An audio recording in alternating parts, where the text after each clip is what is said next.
já taca ali lá uma fotinho, porque quando a gente fala de Cabo do Medo, muita gente lembra de um dos filmes, Sim. mas porque tem 2, né, São anteriores, 2. mas é sempre importante lembrar que a história original vem de um livro, de um romance que chama The Executioners, do John D. MacDonald, que foi publicado em 1957.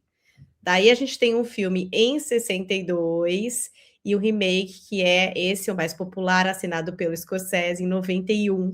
E agora a gente tem a minissérie na Apple TV Plus, que tem o Javier Bardem, a Amy Adams, o Patrick Wilson, que está todo mundo assistindo, todo mundo de uma forma empolgada, né? Sim, Porque sim. o Javier Bardem, ele é meio autoexplicativo e ele sempre nos empolga, ainda mais pegando um personagem que já foi do De Niro, né, dele. Você tava assim, É. tipo, eu quero Cara, só ver! quando anunciaram essa minissérie, né, da Apple, eu pensei, gente, por que que vão fazer isso com Cabo do Medo? Aí depois que eu li que era o Javier Bardem, eu fiz, sim, com certeza, vai dar muito certo. E está dando muito certo. A série é muito boa e o Javier, ele é um show à parte. Ele tem essa transição, né, o olhar, o jeito como ele fala, como ele navega de sentimentos e emoções ali. Ele é um excelente ator e ele está muito bem no papel do Max Cady. Um psicopata mesmo, como Moderno, né, com nuances diferentes, assim, talvez menos óbvias, talvez, do que o personagem do De Niro. E aí tem várias diferenças entre as histórias, assim, porque no livro o Max Cady ele está preso por crimes que ele cometeu quando ele era um militar.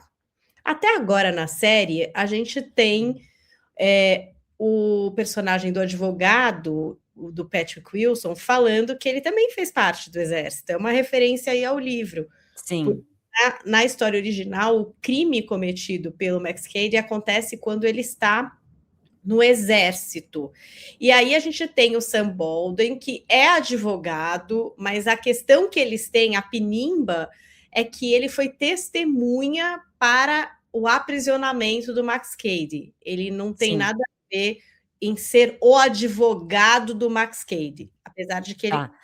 ele se transforma em advogado depois, no Tira o livro. nosso nome aqui, amiga, só para quando fizer o corte. É isso, precisa tirar Lembrei o. agora.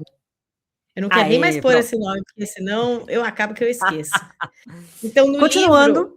a gente tem essa questão, né? E o Sam Bolden, que é agora um advogado, que foi esse militar que testemunhou contra o Max Cady e ele acabou sendo Uhum. preso, ele é um 10 de 10, assim, ele é um homem correto, entendeu? Que vai ter que se proteger de um cara em busca de vingança. Então a gente está ali nos Estados Unidos 1950 e a gente tem meio que um mocinho mesmo, Sim, né? A gente não tem curva moral, como por exemplo, já vem no filme do Scorsese, que é diferente, né? sim, No filme sim, do Scorsese, a gente já tem um protagonista que ele é um advogado, ele foi advogado do Max Cady, inclusive, uhum, mas ele deu uma roubadinha ali. Ele não defendeu o cara como ele deveria defender, ele sim, enterrou uma prova, que seria ali um laudo que diria que a vítima era promíscua, digamos assim. É uma vítima uhum, de violência sexual. Então, ele não sim, apresenta essa prova e, por isso, ele também está em dívida com o Max Cady. Ele errou, né? Então, isso sim, na segunda adaptação de filme, porque na primeira, que é com o Gregory Peck, a gente também tem um mocinho mesmo, clássico, sem erros, né? sim, Então, essa é, moralidade, essa diferença entre o certo e o errado, o que a lei pode fazer para te proteger ou não, ou como você vai se uhum, proteger, né? Você mesmo, com as próprias mãos, o que é que você vai fazer para se proteger? Até onde você consegue ir dentro da sua curva moral para se proteger, para proteger a sua sim, família? essas são questões mais postas ainda no filme do Scorsese. E Scorsese. agora, na série, de novo, a gente tem os advogados, porque agora a gente tem o casal que compactuou ali durante esse julgamento. A gente não sabe exatamente como. Espero que em algum momento a gente descubra. Queria dizer que é a entrega daquilo que a gente está esperando. Tá chegando agora. Eu vou ter que falar. Eu vou então sair e você continua. E eu continuo, depois você volta. Spoiler, Gente, vocês soubessem o que a gente está tramando, mas enfim. Continuando, vamos falar dessa minissérie da Apple. Tem sim um mistério entre esse casal de advogados, né? O que se sabe? Que a mulher estava grávida quando pegou o caso do Max Cady, que é interpretado pelo Javier Bardem. E nesse julgamento ela conhece esse promotor e se envolve com ele, e aí ela separa do marido e casa com esse promotor. E isso por si só já gerou uma polêmica, né? No sentido de que, será que eles já não estavam comunado ali, combinadinho um com o outro? Porque existe um segredo entre esses dois nessa série que provavelmente o Max Cady do Javier Bardem sabe. E é por isso que ele está se vingando desse casal. Esse segredo eu não sei se vai ser o mesmo do que foi apresentado no filme do Scorsese. Não sei, porque eles mudaram muita coisa da adaptação do livro, claro, mas da série do filme do Scorsese para cá. Tô falando, amiga, que a gente não sabe se o segredo vai ser o mesmo que o filme do Scorsese, entendeu? A gente não sabe, porque eles mudaram muita coisa. Também, não, mudaram e acrescentaram tantas outras coisas que poderia até ter outro nome, assim, essa série, para mim, porque realmente está meio caótico. Mas o que é que tem que eu acho que é interessante, que é igual? O que é igual? A questão da moralidade, né? Sim. E a questão de você ter a lei e o se vira nos 30 da vida. A lei te protege de certas coisas. Exato. Né? Por exemplo, se alguém entrar na sua casa, está invadindo a propriedade privada. Mas se a pessoa estiver no seu muro, ela tá? Porque no filme do Scorsese tem muito isso. Né? O Max Cady ele usa essa linha da moralidade. Na série, a gente também tem todas essas questões de moralidades, mais aprofundadas e para todos os personagens. Então, nesse sentido, eu acho que é coerente. Agora, no caso dos dois advogados, eles mal comunaram, porque um era o promotor e a outra era a advogada dele. Sim, é o que eu estava falando aqui. Então ela estava grávida, ela separou. Tem alguma coisa a mais. Talvez combinaram alguma coisa. Tem alguma coisa perniciosa. Não é que enterraram uma prova como no Martin Scorsese, mas obviamente fizeram algum tipo de mutreta. Rolou alguma mutreta que possa ter o prejudicado em sua defesa. Outro elemento também, como a gente tem a Amy Adams como o centro com o dilema com o Max Cady, também tem esse lance dessa tensão sexual, que no filme do Scorsese vai muito para a história da Juliette Lewis, da filha. Da filha.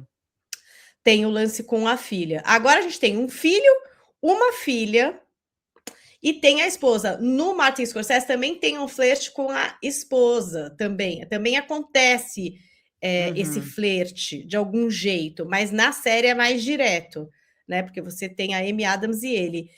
E eles também têm alguma coisa que eu tenho essa impressão, alguma coisa aconteceu entre esses dois, que não foi só questão de advogado e advogada e defendido ali. Eu não sei se eles não cruzaram a linha ali também. Sim. Mas a série ainda está em andamento, ainda tem muita coisa para ser apresentada. Eu gosto da série, mas eu nunca gosto da série quando eu penso que ela é um remake de Cabo do Medo. Sabe assim, eu acho que podia ter outro nome. Então tem algumas coisas que são legais. Quando veio a Juliette Lewis e apareceu, mesmo com uma personagem que assim não teve muito propósito até agora, a não ser um fantasma do passado, do Max Cady, é uma homenagem ao original, e os fãs torcem. Agora a gente acabou de assistir um episódio que tem a cena do cinema, que originalmente é com o Max Cady, e dessa vez eles fizeram com uma outra personagem. A gente vai ter que dar alguns spoilers aqui, eu não sei.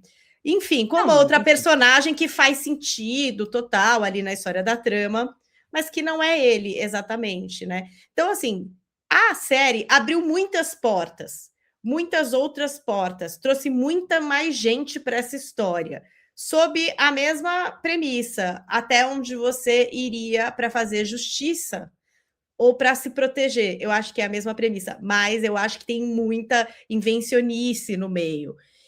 E se tem uma coisa que eu tô ansiosa para ver é a cena do barco. Não é spoiler, todo mundo sabe. Tem uma cena épica que acontece no filme do Scorsese, que é dentro de um barco.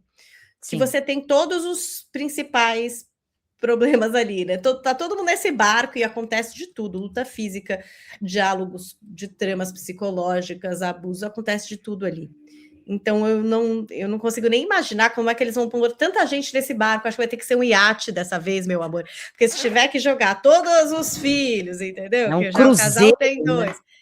Vai ter que ser um grande barco, porque tem muita gente para lavar roupa suja dessa vez. Mas fico aqui imaginando como será.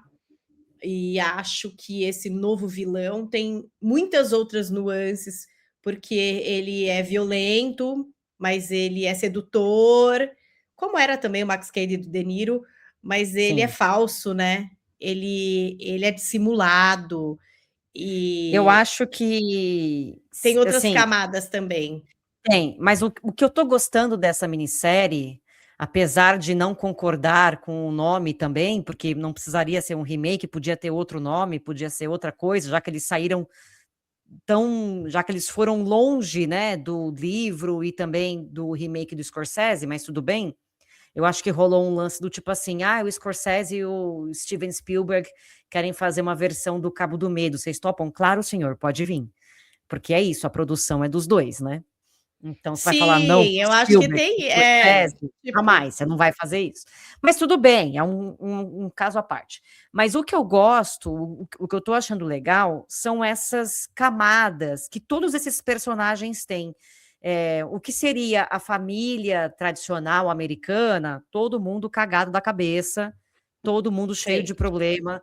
Não existe o vilão, quer dizer, existe um vilão, mas assim, todo mundo tem ali as Moralmente suas dúbio. coisas. Exato, porque a vida é assim. Ninguém é 100% bonzinho, ninguém é 100% nada. Então, essas nuances são bem interessantes da gente analisar. E principalmente o personagem do Javier, para mim, ele traz um estudo de psicopatia que a gente que está do lado de fora, a gente enxerga isso muito bem. Mas quem está dentro facilmente cairia naquilo. E isso é Sim, muito assustador, porque é. mostra pra gente que todo mundo tá suscetível a um psicopata. Porque o E um cara elemento muito consegue. louco, amiga, um elemento muito louco também da série é que ele vira uma espécie de celebridade. Sim, exatamente. E isso é E muito, também tem um muito outro da nossa lado. época também. Não faria o menor sentido, talvez, antes. Mas tem um outro lado também que é interessante, que são as pessoas que se interessam por criminosos. Isso, inclusive, a gente já viu em vários documentários, tem em tudo quanto é canto, estudos psicológicos e psiquiátricos, principalmente de mulheres que querem se aproximar de pessoas, né, com esse histórico. Então, nesse ponto, eu acho que a série ganhou muito, porque a gente acompanha esse estudo mental mesmo dessas pessoas, desse cara, e isso eu acho que é um ganho, porque não dá para fazer isso tão detalhado num filme de 1h30, né? Agora, numa série com 10 episódios, você consegue detalhar isso um pouco mais. Então, esse para mim é o ponto alto dessa versão de Cabo do Medo. E assim, a gente está tentando dar o mínimo aqui de spoilers para vocês, né, sobre o andamento da história mesmo, sobre qualquer particularidade da história, mas quero ver como é que vão resolver todas essas arestas aí, todo esse pessoal que colocaram para jogo. Acho que outras homenagens legais, a questão de manter a trilha sonora, aquele efeito negativo, né, que tem em algumas cenas, e eu acho que esse negativo, esse efeito, para mim, a leitura que eu faço, exatamente disso que você falou, Dani, de que ninguém é todo bom ou todo ruim, né? Ninguém é preto no branco, ninguém é... Tem as sombras, tem as cores e tem as diferenças de tudo isso. E a gente vai, claro que acompanhando e cavando esses buracos a cada episódio de Cabo do Medo. Se você ainda não começou, a série está em andamento. É uma série longa, acho que são 10 episódios, Serão né, Dani, 10. que a gente tem. Já foram 5. Ou seja, está na metade, então ainda dá tempo de você vir. Está em exibição na Apple TV Plus, com episódios novos todo domingo. Tem o livro, como a gente trouxe para vocês. Acho que é toda sexta, amiga. Acho que é toda sexta os episódios novos. Eu tô acompanhando tanta série. A Casa do Dragão é domingo, essa é sexta. Tinha outras que eram na quarta, que era Widow's Bay. Muita coisa. Então é na gente, sexta, galera. Cabo do Medo, então, todas as sextas. Eu tô combinando isso com o entregador aqui, amiga. Você não sabe, eu tô em duplo trabalho hoje, mas tá dando tudo certo. Tudo certo. Vai ser ótimo. Vai dar tudo certo. Você que tá assistindo aqui tá pegando spoiler de várias novidades. Mas então assistam e contem pra gente também se vocês estão gostando, se vocês, como eu, ficaram meio por causa do filme. O filme original tem para alugar. Eu acabei comprando, porque é um filmão pra gente ver e rever várias vezes. Então, se vocês quiserem reassistir, vocês não vão sair decepcionados, assim. Uma coisa que eu também achei interessante é essa, assim, no crime do filme do Martin Scorsese, ele mata uma menina de 17 anos, né? Quando ele fala com a Juliette Lewis, que é a filha do casal, ela tem 15 anos. E é uma cena psicologicamente perturbada. Nossa senhora, que tem conotação sexual e tudo, assim. Então, assim, o Martin Scorsese não poderia fazer o mesmo filme hoje. Seria mais e mais chocante ver um psicopata num jogo sexual sedutor com uma menina de 15, seria muito messed up, assim. E eu acho que ali começou a carreira da Juliette Lewis em fazer malucas, sabe? Que é uma coisa que ela faz muito bem, inclusive. Ela faz muito bem, malucas. Ela gosta também, eu acho. E na série a gente tem um recurso para lidar com essa questão dessa sedução dos filhos que torna tudo menos chocante, né? E o crime é diferente, né? Mas eles acharam... é preso por outra coisa. Pois eles acharam um recurso por uma coisa terrível, mas que não é abuso de menor. Sim. Que é o caso do Martin Scorsese. Mas o abuso entra de uma outra forma. Exato, através de outra personagem na questão dos underage, assim. Então eles acharam um jeito, né, para lidar brutalmente da mesma forma, mas talvez não aqui mexer com outras questões que eles não estivessem afim. Sim.